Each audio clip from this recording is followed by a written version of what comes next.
Nous allons passer à l'audition des témoins.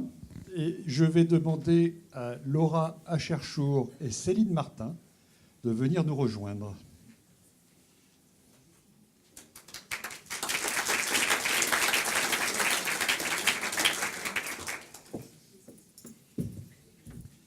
Mesdames, bonjour. Bonjour. Vous allez toutes les deux décliner vos noms, prénoms, qualités. Et puis, je vous ferai jurer après. Mais... Comme il y en a une qui est la patronne de l'autre, c'est laquelle qui commence? Vas-y. C'est moi la patronne, donc je vais commencer. Donc, Laura Acherchour, donc née le 18-11-1994 à Argenteuil. Ça, je ne vous l'avais pas demandé. Oui, mais je vais le dire quand même. D'accord. Et on n'est pas relié à Mythique non plus. Ah, mince, c'est pour ça que je faisais une annonce en fait, 18-11. Et qu'est-ce que je dois dire d'autre? La fonction. Ma fonction. Oui. Et donc, je suis community manager. D'accord. Voilà. On dira où après. Ou on dira où après, Oui. je laisse le suspense. Donc vous décidez donc de dire la vérité, rien que la vérité, mais toute la vérité. Vous levez la main droite et vous dites je le jure. Je jure. Merci. Madame. Donc Céline Martin, 12-11-76, merci Laura, je suis obligée de le dire. Et je suis directrice. Et j'en dis pas plus pour l'instant. Si vous voulez. Vous acceptez de dire la vérité, toute la vérité, rien que la vérité. Vous levez la main droite et vous dites je le jure. Je le jure. Merci. Mesdames, vous allez donc lever l'anonymat sur la société qui vous emploie. Est-ce que vous pouvez On va dire. nous dire? Oui. Le CFA MUD. Alors, c'est quoi le CFA MUD? Moi, je pense que tout le monde connaît dans la salle. Voilà, qui connaît le CFA MUD? Bon, licencié. Déjà, voilà. Donc c'est un CFA de la mobilité urbaine durable, donc qui a été créé il y a un peu plus d'1 an par la RATP. Et si si la justice vous a convoqué à la barre en tant que témoin, c'est parce que vous avez, au sein du CFA, commencé à utiliser les réseaux sociaux. Alors, est-ce que vous pouvez nous expliquer comment? Oui. Alors du coup, on a utilisé donc, le CFA pour... Parlez bien dans le micro. Oui, pardon. Donc quand même pour vous expliquer, le CFA donc, il a été ouvert officiellement en 2017. Et donc on utilise les réseaux sociaux depuis un peu moins d'1 an. Donc c'est neuf pour nous. Mais on est quand même présent sur assez de réseaux, Twitter, Instagram, LinkedIn, voilà, donc sur beaucoup de réseaux. Pourquoi nous, on utilise les réseaux sociaux?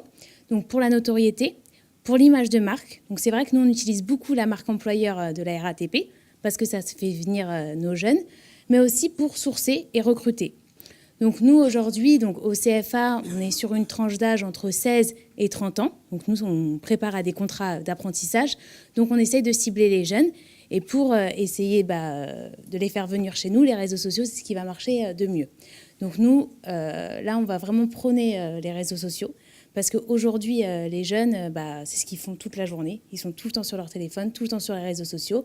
Donc grâce aux réseaux sociaux, on peut vraiment capter leur attention et essayer de les faire venir chez nous à travers tous nos fils d'actualité. Donc on va essayer de poster au moins une fois par semaine des actualités, voilà, sur ce qu'on fait, sur ce qui se passe, sur les nouveautés, les nouvelles formations qu'on va mettre en place. Et puis voilà. Et donc tout ça, on va essayer de le faire dans un esprit assez jeune pour être en contact avec nos apprentis.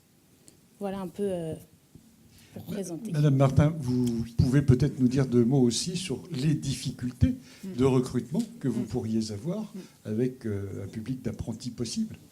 Alors, nous, on n'a pas du tout de problématique de recrutement parce que la grosse majorité de nos apprentis, ce sont des conducteurs de bus. Donc on a la chance que ce soit un métier qui soit assez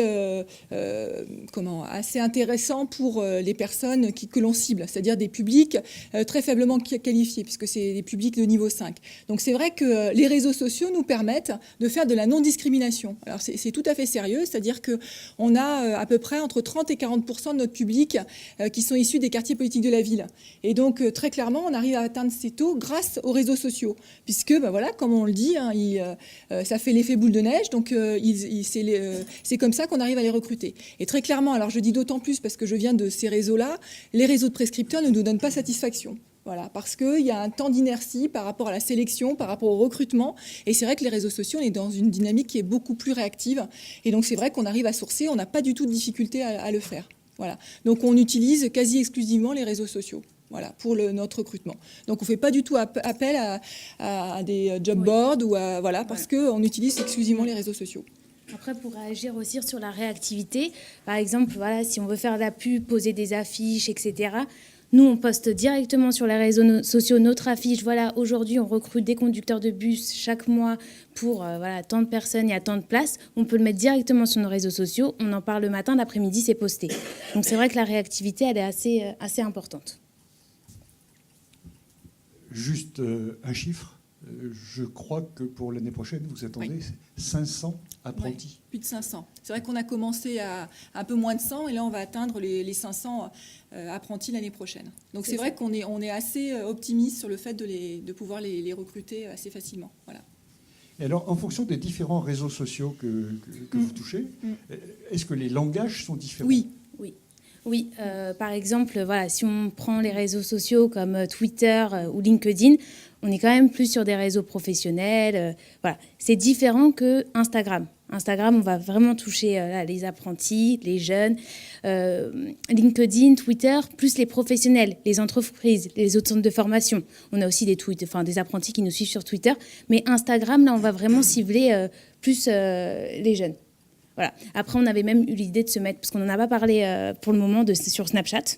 Parce que Snapchat, je pense que c'est un réseau, je ne sais pas si beaucoup de personnes dans la salle sont sur Snapchat. Et chez les jeunes, ça marche beaucoup Snapchat. Et puis maintenant, il y a même des entreprises qui se mettent à recruter via Snapchat. Donc voilà. Donc ça, c'est à réfléchir aussi par la suite, si on ne développerait pas nos réseaux sur ce genre d'outils. Est-ce que vous... Monsieur le procureur, je suis sûr quand même que vous allez poser une question. Oui, on est trop réseaux sociaux, ça va pas. Ouais. Oui, justement, c'est un petit peu le point là. Vous êtes complètement réseaux sociaux. On a l'impression que votre CFA devient virtuel. Oui, pardon. Je vous en prie, répondez de suite. Hein. Excusez-moi, monsieur le procureur. Je n'ai pas l'habitude. Non, c'est virtuel. C'est-à-dire qu'on n'a pas de service de recrutement. On est 5 au CFA, parce qu'on est un CFA hors les murs. Donc, tous les formateurs, c'est des autres organismes de formation. Voilà. Donc, voilà, on utilise les réseaux sociaux parce que ça nous permet d'être réactifs, de ne pas avoir de personnes qui sont dédiées à cela. Et en revanche, rien n'est virtuel dans les contrats d'apprentissage qu'on propose et les recrutements à la clé, puisque les contrats, 80% des personnes ont leur diplôme titre professionnel et 80% d'entre eux, après, ont un CDI à la RATP. Donc, vous voyez, n'est virtuel que la manière dont on recrute. Mais d'une certaine façon, là, vous mettez surtout en avant la réactivité, mais moi j'entends derrière aussi la notion de coût. Vous êtes d'accord avec moi ? Oh, à la RATP, on a une bonne taxe d'apprentissage. Enfin, au moins jusqu'à... Donc, c'est pas une question de coût. Parce que, je vais être très claire avec vous, quand on a commencé, quand on a ouvert nos portes, on est allé... Alors, forcément, on a été démarché par pas mal de services commerciaux, de gros magazines, enfin, divers et variés. Et sincèrement, ça a fait un flop total. On a dépensé des sommes assez astronomiques dans les pubs, les gratuits, enfin, tout ce que vous pouvez connaître, je vais pas les citer. Et franchement, on a recruté quasiment personne. Voilà. Donc, à un moment donné, on a fait le bilan, on s'est dit, voilà, ça nous a coûté tant, voilà combien de personnes on a sourcé, on va tester autre chose. Et c'est vrai que le rapport qualité, le coût et le nombre de sourcés est imbattable dans les réseaux sociaux, évidemment. Et vous avez un suivi par rapport aux différents réseaux sociaux que vous utilisez, je vais dire, de la rentabilité de ceux-ci. Par métier, j'ai envie de dire, parce qu'il y a certains qui sont peut-être plus adaptés. Snapchat, peut-être plus... Voilà, c'est ce que disait Laura, c'est-à-dire LinkedIn, c'est vraiment du réseau professionnel. Voilà, on fait ça pour montrer l'image de marque, ce qu'on fait, aussi promouvoir aussi la politique apprentissage de la RATP. Enfin, voilà. Après, c'est vrai que c'est surtout sur Instagram et bientôt Snapchat, où là, on est vraiment sur Instagram, on fait des photos, on essaye... Allez regarder, peut-être que vous allez être déçus, mais des images un peu travaillées, etc., pour répondre vraiment à la culture. Je suis candidat à devenir étudiant dans votre CFA. Non, mais juste par curiosité, tu vois. C'est jusqu'à 30 ans. Hein. Donc voilà, après, on sait que les réseaux de type Facebook, là par exemple, très clairement, on va lancer une campagne sur le Facebook RATP, parce qu'il faut être clair, hein. Ce qui marche, c'est dès qu'on met RATP sur voilà, les hashtags RATP, voilà, c'est ça qui fonctionne. Hein. On ferait CFAMUD, je pense que voilà, on a vu le résultat quand on vous en a parlé, on ferait un bid total. Donc c'est ça, c'est ce qui marche, c'est notre hashtag RATP, comme ça peut être le cas pour SNCF. Quoi. Donc en fait, ce que vous êtes en train de dire, c'est que ça marche relativement bien quand vous avez déjà une marque forte. Ah oui, non, mais ça c'est clair. Ça c'est voilà, le truc à retenir, c'est clair. Hashtag CFAMUD, non, ça marche pas. Répétez sur les tweets que vous envoyez, hashtag CFAMUD. Je vois que ça ne tweete pas trop d'ailleurs. Ah oui, aidez-nous. Monsieur le juge? Non, pas de... Maître? Moi non plus, j'ai entendu ce que j'avais à entendre.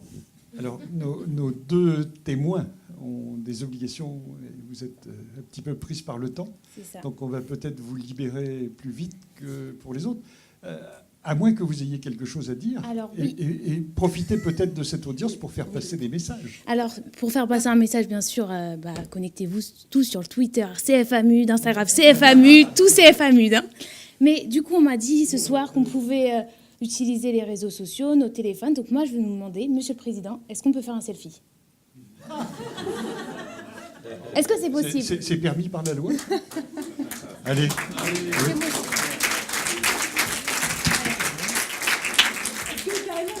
Bah oui, allez, oui, c'est la tour. Hein. Ça sera votre premier selfie. Je suis très honorée, monsieur le procureur, que ce soit votre premier selfie. Pas la première photo.